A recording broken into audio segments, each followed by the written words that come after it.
For the last few weeks, people in Britain have been suffering. Seriously, we're wilting out here with this hot weather. I mean, even the pets have given up. And pretty much every conversation that I'm having with anyone is about the heat. Britain really isn't built for it. For example, I went to post a parcel recently and it was like a greenhouse in that post office.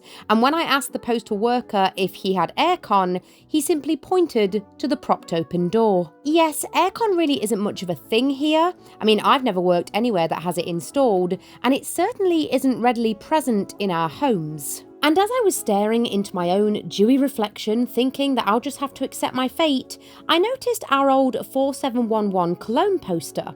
And it got me thinking, how on earth did people keep cool before fans and aircon? Look at her. So smug.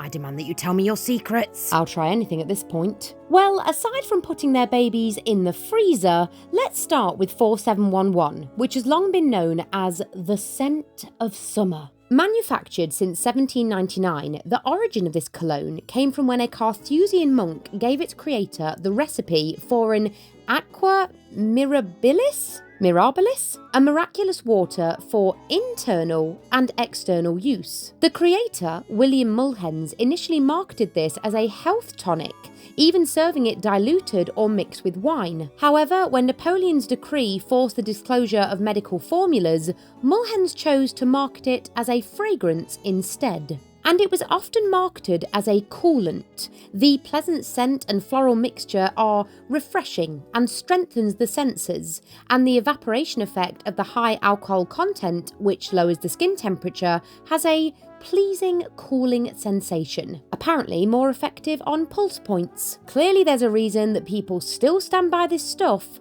all these years later. I'm also going to soak a little into my handkerchief to act as a cooling spritzer, which was another tried and tested tactic for feeling fresh in the heat. People would often soak their handkerchiefs in cool water or cologne and wear them on their neck or wrists. I'm also packing my hand fan. Now, these were an essential fashion accessory for women and some men across Europe in the 1800s all the way to the Victorian era. Fans also had a language, flirting cues and subtle messages, but also had practical cooling purposes and were often made of lace, feathers, or painted silk. This one, for example, means I love you. And I do. Maybe I'll ask myself, have these methods so far made me feel cooler? Yes, I actually think they have. Or perhaps no, not really. I don't really feel much of a difference. And this one means follow me. Well, come on then. Come on, follow me. In the early 20th century, homes used heavy curtains or internal shutters to block sunlight during the day. Back then, cooling was about avoiding heat buildup, not just reacting to it. As you can see, my curtains are lined and thicker, which was the standard for curtains back in the day. And in the Victorian era, home guides would often suggest hanging wet sheets in the window to allow cross-ventilation, as well as placing bowls of water to help cool the air.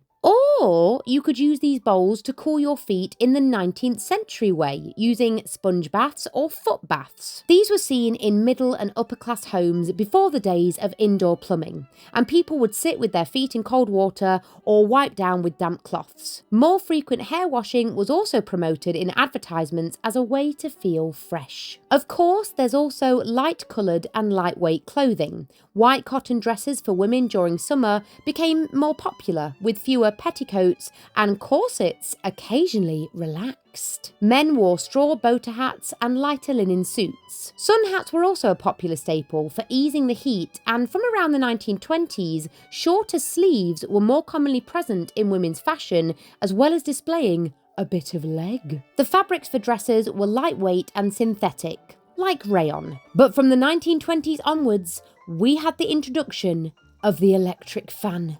Thank heavens. More widely available in middle-class homes, but now a luxury for the common man, and an opportunity to have a robot voice. Hello, this is Real Vintage Robot. Do you read me? I am here to provide all things nostalgic and serve every single one of your comforting needs. Real Vintage Robot, activate! And then by the 40s and 50s, it seemed that there was only one true companion that you needed for those hot summer days. Coca-Cola. Fizzy pop and beer were constantly advertised as the perfect way to stave off the heat.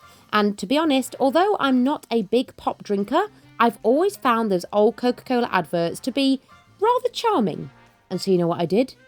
I tried it myself. I don't know about you, but I for one don't think that these would look out of place on your standard vintage-inspired calendar. And the best place to enjoy your fizzy fizz?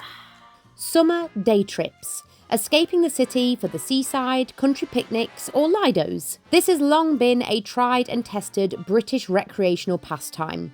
But it wasn't just an opportunity for seaside fish and chips, it was practical heat relief too. But for those not able to hightail it to the beach, promenading around your local park or a good spot of garden lounging were also perfect ways to avoid the heat indoors, with cooling off being as much as a social ritual as a practical one. But make sure to grab that parasol because portable shade is and always will be the number one method. And I suppose if all else fails, you could just simply wait for the rain.